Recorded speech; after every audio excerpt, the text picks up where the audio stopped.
안녕하세요. 저는 억울한 결혼 생활을 마치고 제 3의 인생을 계획 중인 40대 이혼녀입니다. 제 3의 인생이라니 조금 의아한 분들도 계시겠지요. 말 그대로 처녀의 삶을 거쳐 한 남자의 아내의 삶을 지나 풋풋한 새 만남을 이어가고 있다고 설명해 드리고 싶네요. 결혼을 하는 건 더 행복하기 위해서 그간의 삶을 청산하고 새의 삶을 꾸미는 일이지 않습니까?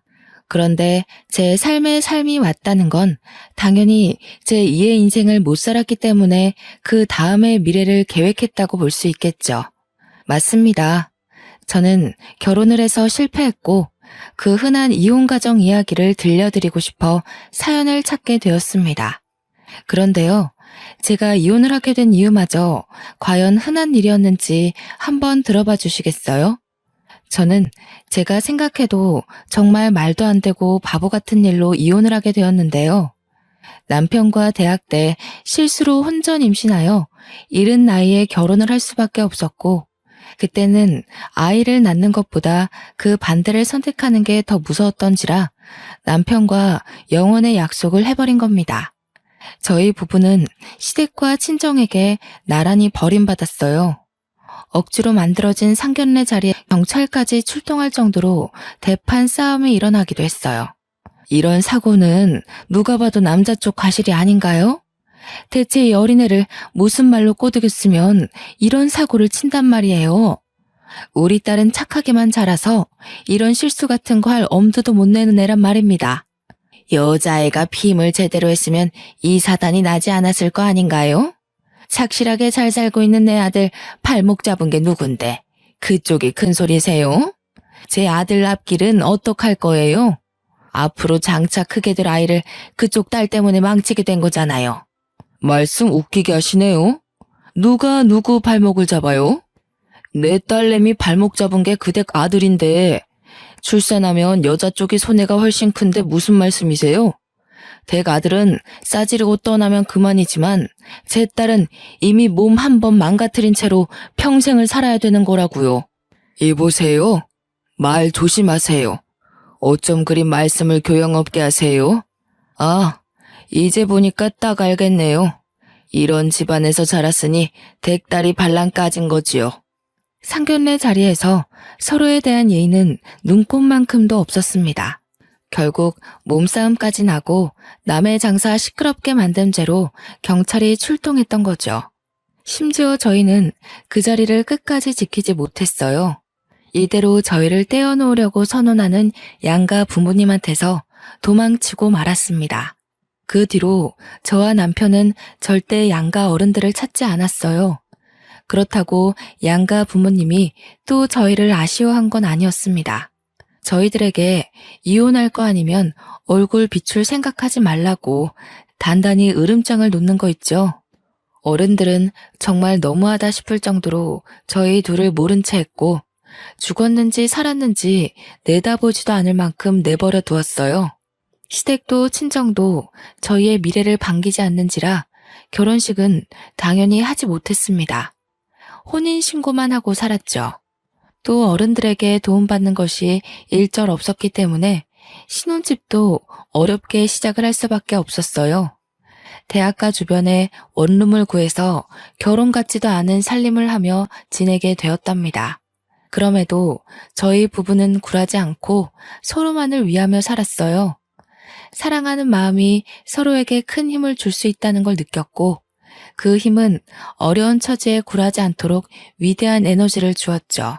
남편은 아이를 위해서 졸업하자마자 전공 분야를 포기하고 노동일을 선택했습니다. 제가 임산부의 몸으로 뭘 할 수가 없어서 남편 혼자 일하는데 내조조차 제대로 해주지 못했어요. 그래도 남편은 1년 내내 우리 아기가 태어날 때까지 굳은 일 마다하며 열심히 살림 미천을 모았습니다. 퇴근하고 와서 바로 잠들지 않고 번듯한 직장을 갖기 위해 늦게까지 공부하다가 잠들곤 했어요. 오늘 하루는 공부 쉬지 그래. 그렇게 몸 혹사시키다가 큰일 날까봐 무서워. 자기 없으면 내가 이 몸으로 어떻게 혼자 지내겠어. 걱정도 많다. 내가 다른 건 몰라도 체력 하나는 1등이잖아. 그리고 한 살이라도 어릴 때 시작해야 취업에 유리하단 말이야. 내 몸 내가 잘 챙길 테니까 당신은 아이 걱정만 해. 참, 이번에 산부인과 방문해야 되지? 내가 이번 주에 시간 한번 낼 테니까 같이 가자. 그런 곳은 혼자 가는 거 아니야. 제가 봐도 남편은 저와 우리 아이의 미래를 위해 정말 열심히 노력해 주었습니다. 그렇게 남편의 극진한 보필 아래서 저는 무사히 출산을 할 수 있었고, 남편의 제안으로 산후조리원에서 몸조리까지 하고 집으로 귀가했답니다. 산후조리원에서 집으로 귀가할 때도 남편이 저를 데리러 오고 싶어 했으나 면접 보러 가야 돼서 저 혼자 택시를 타고 갔는데요. 귀가하는 길이 혼자가 아니라서 쓸쓸하지 않았어요. 오히려 설레더라고요. 제 품 안에 새근새근 잠자는 아기가 있다는 게 믿기지가 않는 거 있죠? 한 번도 겪지 못한 두근거림을 느꼈던 기억이 아직도 여전합니다. 집에 돌아가서도 얼른 아이를 남편 품에 안겨주기 위해서 들뜬 마음으로 남편을 기다렸어요. 남편이 퇴근하고서 집에 헐레벌떡 뛰어들어왔는데요. 그러면서 하는 말이 저희 부부를 2배로 기쁘게 만들었습니다. 저기요, 나 합격했어. 신입 중에선 내가 제일 나이가 많아서 당연히 떨어질 거라고 생각했거든. 근데 나 그 자리에서 바로 합격고지 받았어. 나더러 다음 주부터 바로 출근해달래. 우리 이제 먹고 살 걱정은 끝났어. 이대로 승진만 하면 가난 벗어나는 건 한순간이야. 그렇게 노력하더니 남편이 원하는 회사에 덜컥 합격을 해버렸다고 하는 거 있죠. 아이와 함께 집에 돌아온 것도 기쁜데 남편까지 취업 성공이라니. 경사가 더해져서 저와 남편 그리고 아기까지 다 함께 방 한가운데서 부둥켜 안고 방방 뛰었습니다. 그러다 남편이 저보고 아기 조심하라고 시겁하는 바람에 엄청 까르르 웃어댔죠. 비록 양가 부모님께 매정한 대우를 받으며 버려졌지만 저희는 나름대로 순탄한 살림을 꾸려가고 있었습니다. 아이는 하루하루 나날이 자랐는데요. 어쩜 그렇게 쑥쑥 커가는지 생명이라는 게 참 신기하더라고요. 남편도 그런 아이를 보면서 더 힘내서 회사를 다녔습니다. 그런데 어느 순간부터 남편 표정이 어두워지더라고요. 어깨는 갈수록 축 늘어져 갔고 집에 오면 대화하는 시간도 없이 바로 침대에 쓰러졌어요. 노동과 공부를 병행할 때만 해도 이 정도로 힘들어하진 않았는데 역시 직장 일이 많이 힘들구나 싶어 걱정되더군요. 그래서 저는 최선을 다해 제가 할 수 있는 내조를 하고자 노력했습니다. 자기야, 양말은 벗고 자야지. 안 씻을 거야? 피곤하면 발만이라도 씻고 자. 애 있는데 밖에 나갔다 온 사람이 안 씻으면 어떡해. 최대한 신경 거슬리지 않게 물었으나 남편은 벌써 잠들었는지 대답이 없었어요. 고름거리는 숨소리가 난 후에야 남편이 깊은 잠에 들었다는 걸 눈치챘죠. 결국 저는 남편 옷을 편하게 벗겨주고 양말도 벗긴 뒤 물수건을 만들어와 남편 발을 닦아주었습니다. 저도 아이만 조금 더 컸다면 같이 일을 해서 살림의 보탬이 될 수 있을 텐데 아이가 남달리 쑥쑥 크고 있다지만 아직까지는 너무 어리기 때문에 어쩔 수 없이 남편만 고생해야 되는 게 늘 미안했어요. 저렇게 힘들어하는데 지금 하는 일을 길게 이어할 수 있으려나. 중간에 그만두고 이직하겠다고 하면 어쩌지? 염려되기도 했는데요. 아이까지 있는 마당에 이직은 조심하는 게 좋잖아요.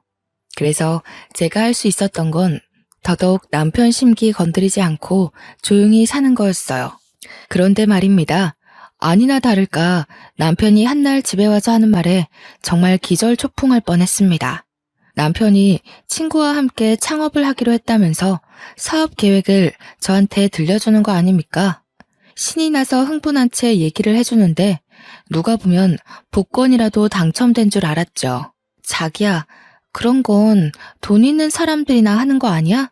우리 형편에 무슨 사업이야. 아직 애가 유치원도 안 갔는데 사업하다 밥줄 끊기면 애는 어떻게 키워. 자기가 바깥 일을 잘 몰라서 그래. 돈이 없으니까 돈벼락 터뜨리려고 하는 게 사업이지. 요즘 대출 없이 사업 시작하는 사람 없어. 우리 형편만 할 때 다 사업 기반 쌓는다고.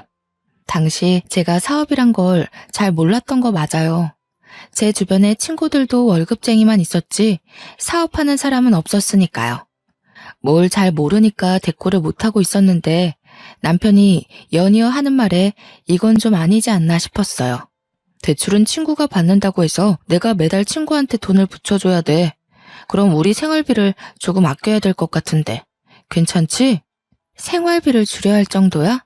앞으로 애한테 들어갈 돈이 한두 푼이 아닌데 대출금으로 얼마나 보내줘야 되는데? 150만 원. 몇 달만 빠삭하게 살면 금방 돈방석에 앉을 수 있을 거야. 우리 이 월세방 빨리 탈출해야지. 자기 말대로 애는 쑥쑥 크는데 언제까지 이런 집에서 지내려고. 아무리 그래도 그렇지 남편 월급이 300 조금 넘거든요. 그런데 150만 원을 친구한테 줘야 된다니요. 그럼 150만 원으로 저희 세 식구가 생활해야 되는 거나 마찬가지인데 우리 집 생활비랑 관리비 월세까지 빼면 남는 돈이 거의 없는 실정이었습니다. 걱정 마. 안 망해. 친구도 사업하는 형님 조언 얻고 시작하는 거라서 이 계통에서 실패하기 쉽지 않다더라고. 나 믿지? 나 정말 자기랑 우리 아이 잘 키우고 싶어. 그동안 직장 일하면서 다 죽어가던 남편이 다시 활기친 얼굴로 의욕을 보이는데 제가 차마 더는 말릴 수가 없더군요. 게다가 남편은 그동안 저를 거의 없는 사람 취급할 정도로 집에 오면 기절하기 바빴거든요. 아침에도 일어나면 대충 제가 차려주는 밥만 먹고 정신없이 출근 나가기만 했고요. 그런데 친구랑 사업한다고 밝히고 나서부터는 저와 아이한테도 다시 예전만큼의 관심을 보여주는 겁니다. 그렇게 에너지가 생긴 사람한테 감히 그 끈기를 망쳐가면서까지 하지 말라고 제지할 수가 없었다는 거죠. 결국 남편은 며칠 후 하던 일을 그만뒀다면서 친구와 사업체를 차렸고 그 사업을 이유로 술자리도 많아져 야근도 많아져 심지어 외박을 하는 경우까지 생겼습니다. 집에 들어올 때 한 번은 일이 그렇게 바쁘냐고 물어본 적이 있었는데요. 남편 말로는 시작 단계라서 눈코 뜰 새 없이 바쁘다고 하네요. 다시 바빠지니 남편은 또 아이를 안 들여다보는 겁니다. 아이가 유치원 들어가기 전까지 내내 관심이 없었어요. 제가 아이한테 들어가는 돈 때문에 언급을 하면 그때서야 아이가 그만큼 컸다는 걸 알 정도였습니다. 남편이 사업을 시작한다고 한 때가 아이가 기어다닐 때였는데 그런 아이가 유치원 입학을 앞둘 때까지도 남편은 사업에 성공하지 못했고 저희 식구는 계속 150만 원의 돈으로 생계를 꾸렸어요. 그렇다 보니 남편은 여전히 바빴고요. 안 들어오는 날만 갈수록 많아졌죠. 한 번은 남편이 야근으로 늦는다는 말을 했을 때 아이가 경기를 일으켜서 급히 병원을 찾았는데요.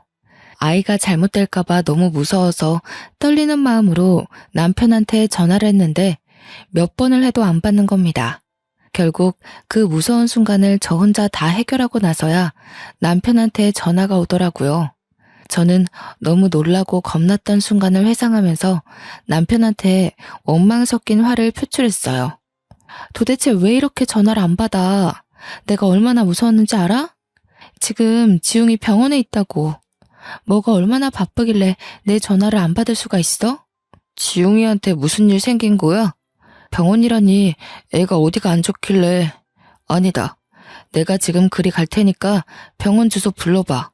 남편은 그제서야 병원에 찾아왔는데 경기 때문이라는 말을 해주니 긴장했던 몸에 축 힘을 빼면서 느닷없는 대답을 하더군요. 난 또 뭐라고. 애들이면 대부분 다 겪는 일이잖아. 그게 무슨 큰일이라고 바쁜데 전화라고 난리야. 넌 엄마라는 사람이 육아에 대해서 그런 정보도 공부 안 했어? 뭐? 애가 눈이 뒤집어지고 몸이 빳빳하게 굳는 게 그게 별일 아니라고? 나 정말 우리 애 어떻게 되는 줄 알고 얼마나 놀라는지 알아? 당신은 그 정도로밖에 말 못해? 당신도 지웅이 부모잖아. 의사 선생님이 늦게 대처하면 큰일이 될 수도 있다고 하셨어. 아이 걱정은 저만 한다는 생각에 기가 막혔지만 한편으로는 남편 말대로 정말 제가 엄마 자격이 없나 우려가 되기도 했습니다. 아이가 발에 링거를 꽂고 누워있는 걸 보는데 기분이 너무 울적하고 슬펐습니다. 남편 말대로 제 탓이 맞는 것도 같았습니다. 남편은 사업으로 바쁜데 저는 육아한다고 집에만 있는 사람이잖아요. 제가 아이한테 더 신경 쓸 수밖에 없는 여건인데 너무 놀란 나머지 저도 모르게 남편에게 책임을 나누려 했나 봐요. 그렇잖아도 혼자 자책 까고 있던 찰나에 남편한테 위로받고 싶어 더 크게 화를 내버린 거죠. 그런데 남편이 제 탓이 맞다고 확실하게 말해주니 제가 자책을 안 할 수 있었겠습니까?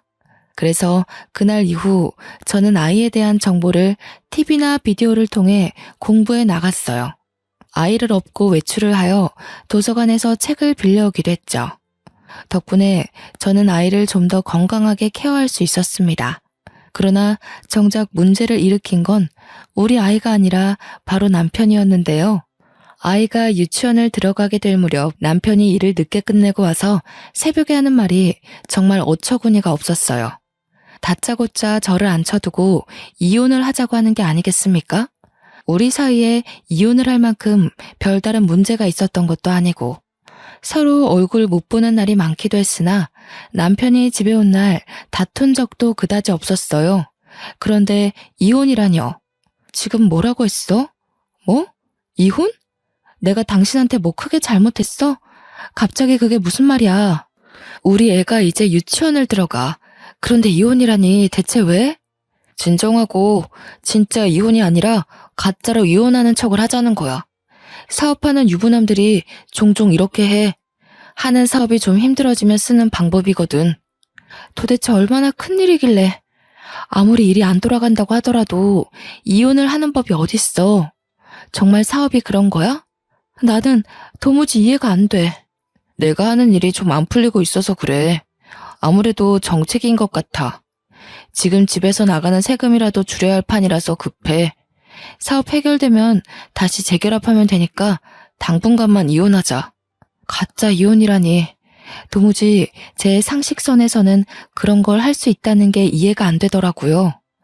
말도 안 되는 제안을 하길래 순간 남편이 의심스럽게까지 하는 겁니다. 밖에서 무슨 딴짓하냐고 물어봤는데 남편이 버럭 화를 내며 안 그래도 사업 때문에 스트레스인데 저까지 피곤하게 하지 말라네요. 그러면서 하는 말이 친구 집이랑 저희 집이 나란히 경매로 넘어갈 수도 있는 사정이라고 애타게 말하더라고요. 저는 그제서야 놀라서 어쩔 수 없이 남편의 말만 믿고 이혼 도장을 찍었습니다. 정말 별일 없는 거지? 이 집에서 나가면 우리 어디 집 구할 데도 없어. 근데 진짜 위장 이혼이라는 게 있는 거야? 우리 식구한테 문제되는 일은 없는 거 맞지? 당연하지. 오로지 돈 때문에 할 수 없이 하는 선택이야. 내가 말했잖아. 당신이랑 우리 지웅이는 내가 죽을 때까지 책임질 거라고. 근데 이거 들키면 우리 법적으로 문제될 수 있으니까 당분간 별거해야 될 것 같아. 별거? 나더러 지웅이랑 둘만 이 집에 있으라고? 그건 좀 무서운데. 들켜서 안 되는 거면 그냥 몰래 조심히 다니면 되지 않을까? 생활비 붙여줄 테니까 몇 달만 견뎌줘. 이왕 일 저지른 거 철저히 해야지. 허술하면 나중에 어디 하나 빈틈이 생겨버린다고. 당신이랑 지웅이한테 경제적인 피해는 없을 거야. 걱정 마. 남편의 설명이 정말 청산유수라서 저는 더 이상 별 말을 덧붙일 수 없었습니다. 그렇게 저는 남편과 말도 안 되는 위장 이혼을 하게 된 겁니다. 별거도 같이 말이죠. 얼떨결에 혼자가 된 저는 남편 없는 빈집에서 두려움을 안고 살게 되었습니다. 남편이 보내주는 돈은 생활비는 100만 원이 다였는데요. 월세를 따로 주지를 않아서 전화를 했더니 전혀 받지를 않더라고요. 할 수 없이 월세 50을 생활비에서 빼고 아이 유치원비도 따로 빼서 생활비는 거의 없이 지냈습니다. 몇 달을 그렇게 지내다 보니 이렇게 살다가는 아이에게 영양적으로 문제가 생길 것 같았어요. 너무 제 생각만 하면서 그저 돈이 아끼고 아끼는 방법만 강구했던 거지요. 때문에 작은 일이라도 해서 돈을 보태기 위해 부업을 알아봤고 대학 때 동아리에서 배운 캐리커처를 연습해 개인 SNS에서 파는 일을 해보았습니다. 당연히 100만 원까지는 벌지 못했으나 40에서 50만 원 정도는 벌었는데 그게 큰 보탬이 되더라고요.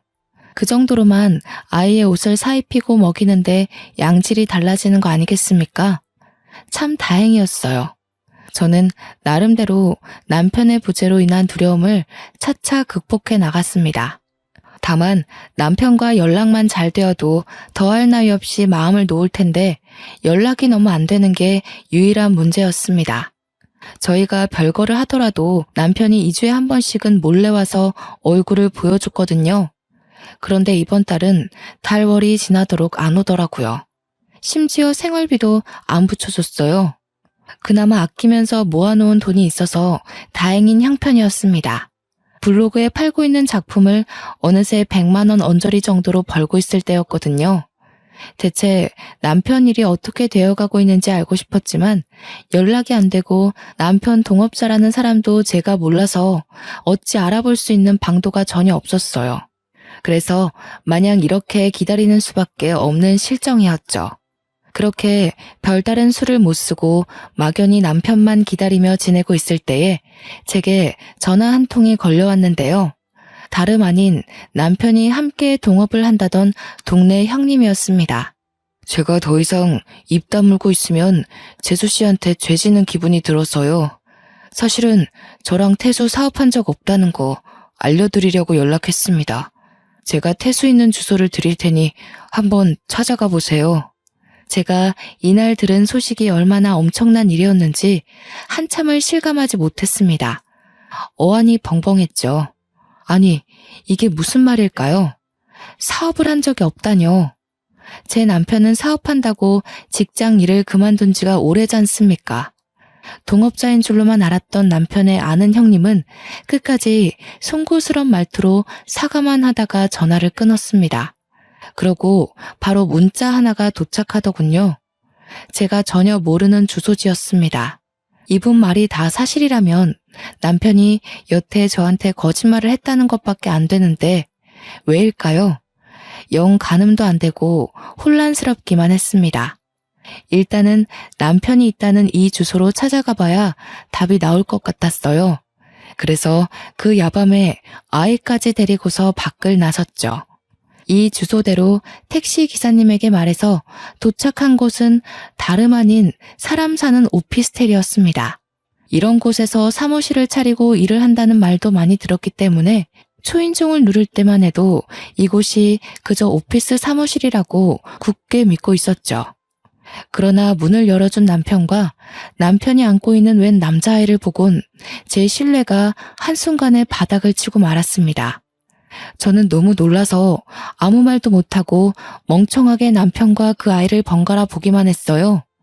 남편도 저를 보고 상당히 깜짝 놀라더라고요. 당신이 여길 어떻게... 누가 알려줬어?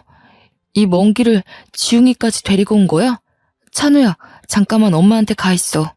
남편이 찬우라고 부르며 내려놓은 아이는 남편에게 아빠라고 부르고 있었습니다. 우리 아이와 나이가 비슷한 또래거나 1살 정도 어려 보였어요. 그렇다는 말은 남편이 제가 임신 중일 때 이미 바람이 났다는 거잖아요. 도무지 정리가 안 되는 수많은 상황이 쓰나미처럼 들이닥쳐 머리가 어지러웠습니다. 이게 다 뭔가 싶었어요. 너무 충격이라 상황을 아예 모르고 싶을 정도였죠.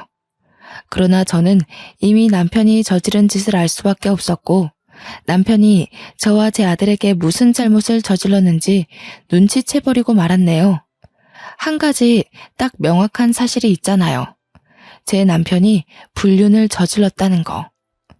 당신 사업한다고 거짓말하고 2집 살림하고 있었어? 나보고 가짜 이혼하자고 설득하더니 위장이 아니라 진짜 이혼을 요구했던 거였어? 날 속인 거야? 우리 지웅이까지 속이면서 밖에서 이딴 짓 하고 있었던 거야? 남편은 대답을 미루고 잠시 저를 밀어내며 밖으로 나와서는 현관문을 닫았습니다. 저희는 그 앞에서 이웃집 다 들릴 만큼 시끄럽게 다투게 되었어요.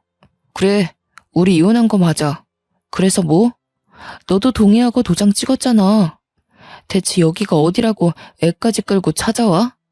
도대체 어떻게 알아낸 거야? 누가 알려줬어? 당신이 나 어르고 달래서 위장 이혼으로 유도한 게 합의 이혼이라고? 나는 그런 줄도 모르고 어떻게 나한테 이럴 수가 있어. 이건 사기고 협박이야. 아, 그렇다는 증거 있어? 우리 이혼 과정에 사기가 있었다는 증거가 있냐고. 이쯤 되면 알아서 눈치채야 되는 거 아니냐? 미련하게 몇 년 동안 생활비 받아가면서 나를 기다린 네가 바보인 거야. 너도 네 아들도 그냥 버림받은 거라고. 설마 사실은 알고 있었으면서 일부러 생활비 받으려고 모른 척했던 건 아니지? 소름 끼치는 남편의 이면에 저는 결국 참지 못하고 남편의 귀싸대기를 날렸습니다. 실내에서 마찰 소리가 강하게 울렸는데요. 소음을 신경 쓸 새도 없었고 아이가 보고 있다는 생각도 못했어요. 한 대로 모자라 한 대 더 때리고 또 때렸더니 남편이 제게 욕을 하면서 강하게 밀쳐버리더라고요. 건장한 남자가 미는 힘에 사정없이 바닥으로 벌러덩 넘어진 저를 제 아들이 다가와 안기면서 울기 시작했습니다. 이혼인 줄 알았으면 다시는 찾아오지 마. 나 이제 구질구질하게 살고 싶지 않아. 네가 시댁에서 왜 버림받았는 줄 알아? 없는 집 자식이라 그런 거야. 지금 내 와이프는 나랑 같은 회사의 팀장이거든. 우리 엄마 아빠가 아주 어화동동 하더라고. 너와는 차원이 다른 여자야. 들어보니 남편은 일을 그만둔 것도 아니었어요. 다 상간녀의 입김이었죠. 제게 들어가는 생활비가 아까워서 그마저도 끊게 만든 거더군요. 상간녀는 이미 제 남편에게 아내와 자식이 있는 걸 알면서도 이 같은 짓에 동참을 했다는 거예요. 배신감에 또 배신감이 차올랐지만 당장 제가 남편에게 손찌검하는 것 말고는 할 수 있는 게 없었습니다. 망연자실한 마음으로 저는 아들을 안고서 그 자리에서 한참을 울었어요. 남편은 매정하게 집으로 들어가서는 다신 나오지 않았고요. 남편이 안으로 들어가 버리니까 제 울음소리를 듣고 주변의 마음 좋은 이웃분들이 슬쩍 나와 보시더라고요. 제가 아이를 부둥켜 안고 있으니 걱정해주면서 경찰을 불러줄까 하고 물어보기도 하셨어요. 그 고마운 손길들을 사양하고 저는 마음을 추슬러 아이와 함께 집으로 돌아왔죠. 앞으로 어떻게 해야 할지 멍하기만 하더군요. 그때 처음으로 세상이 무너진다는 게 어떤 기분일지 조금은 공감이 되었습니다. 막막했어요. 당연히 남편과 함께하는 미래만 그려왔고 제 인생 계획에서 남편이 없었던 적은 없었으니까요. 이 큰일을 어떻게 해결해야 할까? 해결은 될까? 나 혼자서 할 수 있을까?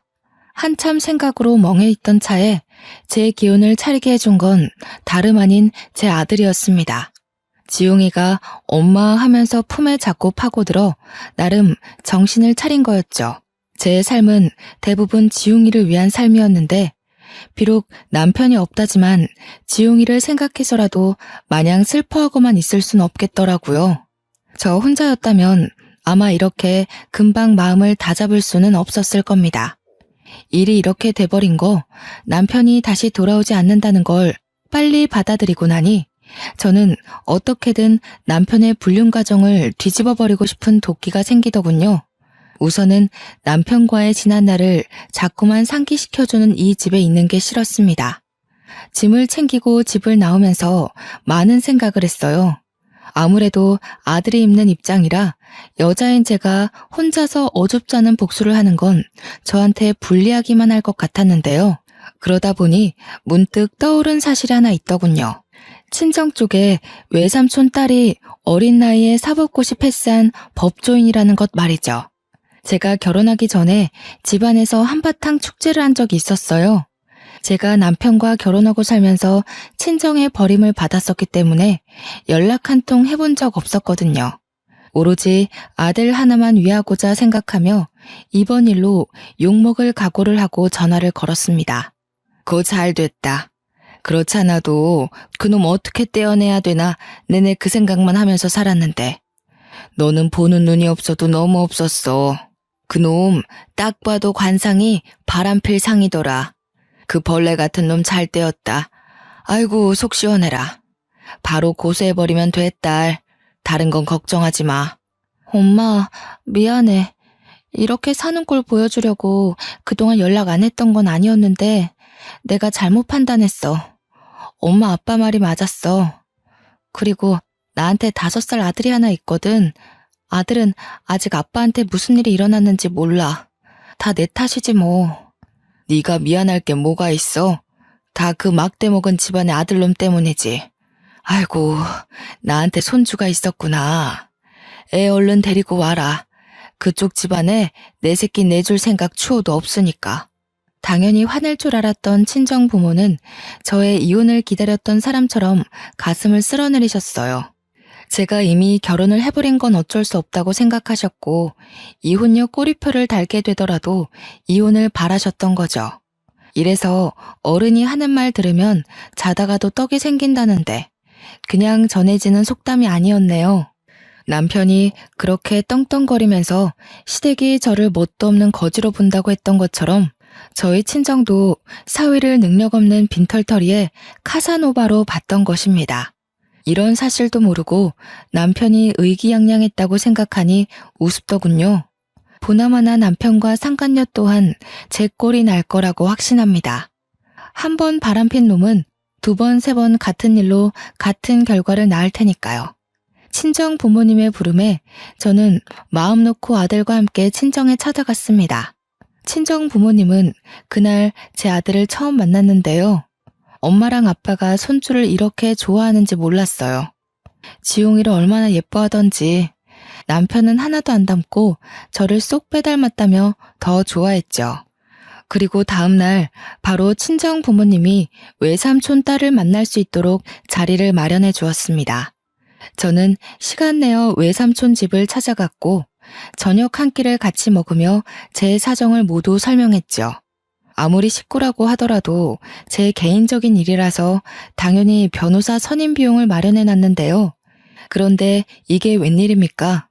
놀랍게도 외삼촌 딸이 상대 로펌 기업의 부서 팀장으로 있는 사람과 결혼한 사이라고 하네요. 비용은 당연히 받을 생각 없다면서 더 유능한 변호사인 자기 남편을 소개해 줄 테니 위자료를 있는 대로 뽕 뽑아 먹게 해주겠다고 하는 거 아니겠어요?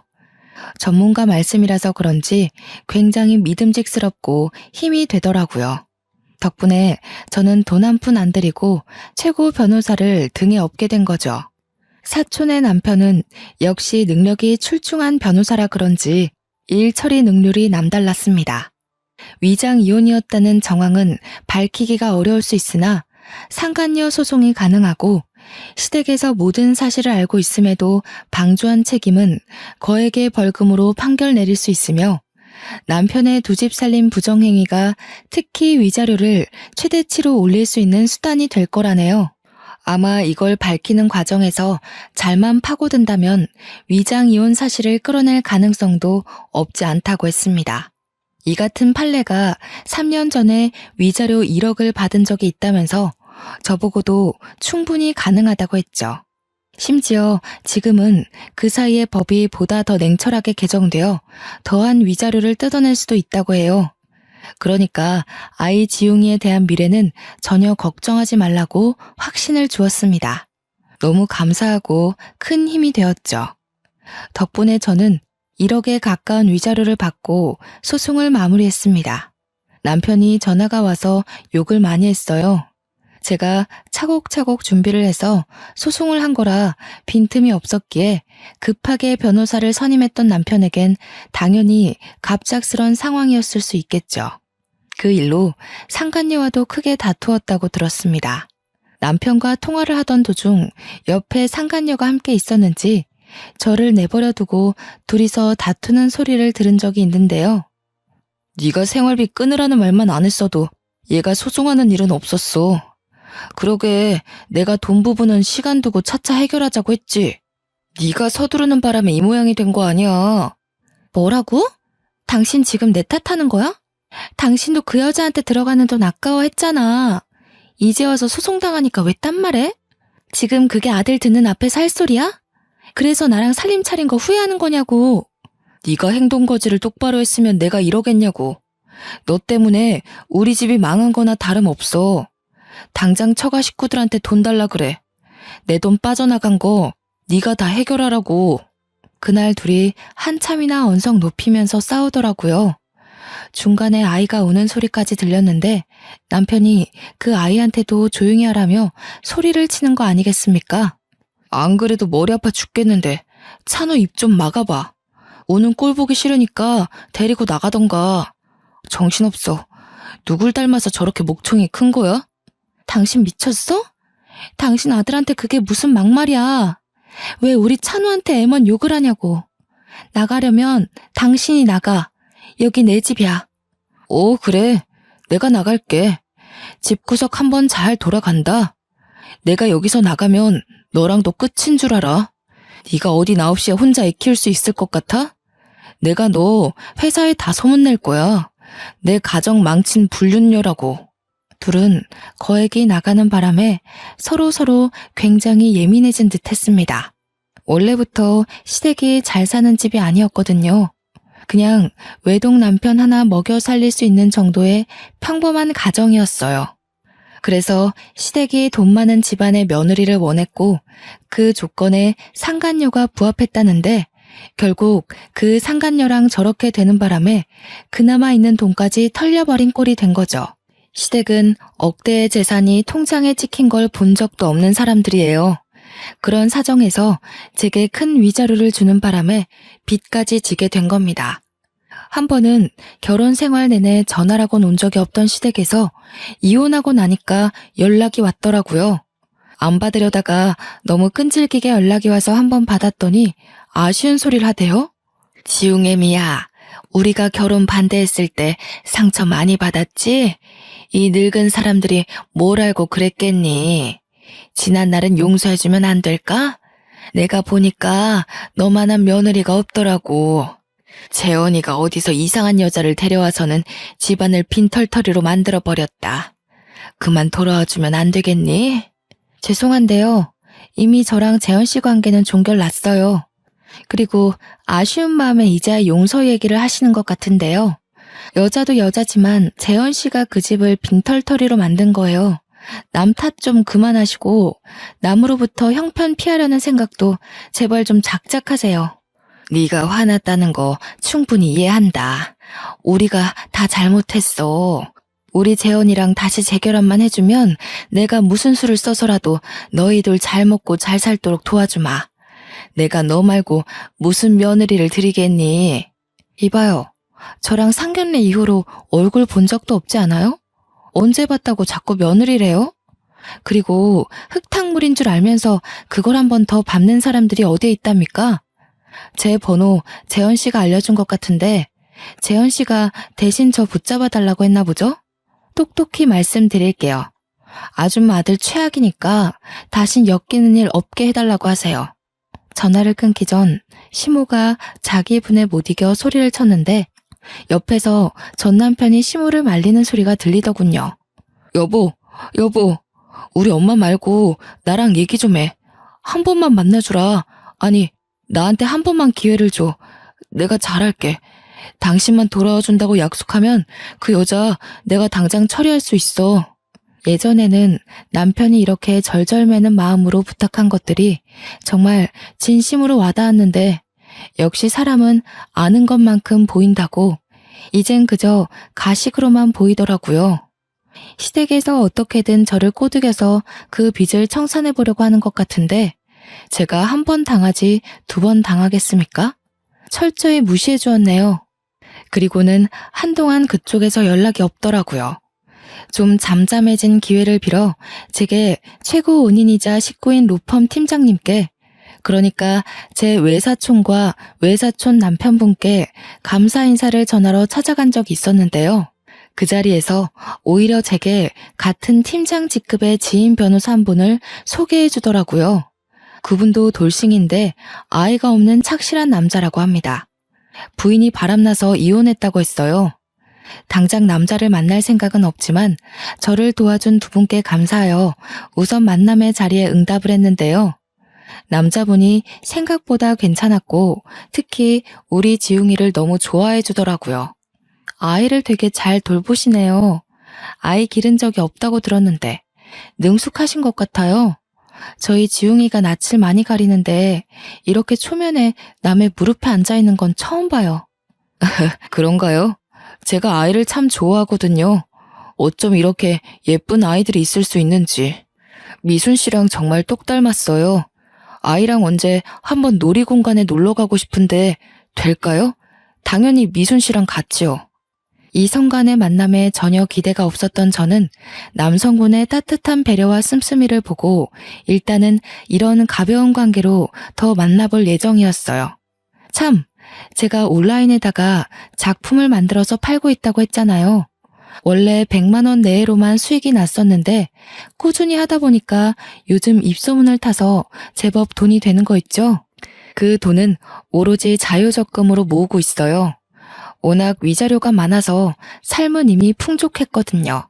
이렇게 모은 적금은 나중에 지웅이 장가 갈 때 줘야겠다고 생각하며 여유롭게 저축하는 중입니다. 한참 어렵게 생활하던 때가 생생히 기억나는데 어느새 적금만 1,000만 원 넘게 하고 있을 정도로 여유로운 삶을 누리게 되었네요. 역시 사람 앞날은 가늠할 수 없나 봅니다. 그간 겪은 정신없는 세월이 벌써 2년째 지나고 있어요. 지웅이도 이제 초등학교 입학을 앞두고 있고요. 당연히 소개받은 변호사분도 만남을 계속 유지 중입니다.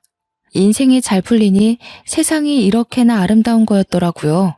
어쩌나 하루하루 살아가는 게 재밌는지 몰라요. 짧은 인생에서 단번에 성공하는 결혼 생활을 하지 못한 게 후회되었으나 그 가슴 아픈 미천 덕분에 제가 이만큼의 윤택한 삶을 누리게 된 거 아닌가 하는 생각이 들어서 더 이상 미련두지 않기로 했습니다. 저는 제가 인생을 몇 회차 번복하더라도 행복한 결말로 마무리가 될 수 있다면 실패한 인생이라 생각지 않아요. 다들 무너졌다고 앞날이 끝난 것처럼 절망하지 않으셨으면 좋겠어요. 나만 다시 일어설 수 있다면 얼마든지 행복할 수 있는 기회는 열려 있답니다. 여러분을 기다리고 있는 그 행복의 길을 포기하지 않으셨으면 좋겠네요. 제 사연 어떠셨나요? 저는 이 글을 쓰면서 너무도 후련했고 어지럽던 잔여물도 다 정리가 된 기분이에요. 들어주시는 분들이 계셔서 더 속 시원하게 내려놓고 가요. 다들 짧은 인생을 고통의 시간으로만 보내질 않길 바랍니다. 모두들 행복하세요. 읽어주셔서 감사합니다.